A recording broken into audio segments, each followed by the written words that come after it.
Hey everybody, so I just made an oil that will be infused with fenugreek seeds, and if you have not watched my Tazz Tuesday video on the benefits of fenugreek and how you can use fenugreek, definitely go and check it out after you watch this video because you may want to try and incorporate this into your healthy hair care regimen. So if you are interested to see how I created this oil, keep on watching.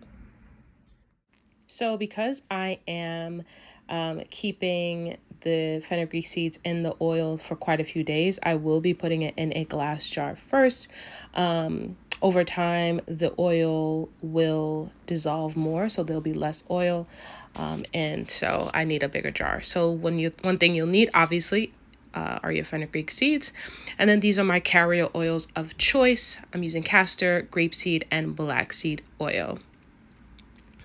These are the seeds and what they look like. I used about a cup and a half. And now I'm just going in with the carrier oils of choice. My hair has normal to high porosity, so I like to use the thicker oils.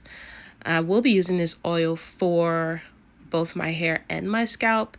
Yeah. So again, I just eyeballed it, and then afterwards I mixed the carrier oils together, and this is really what it looks like. And like I said, the oil will kind of simmer down overnight. I did add some rosemary essential oil.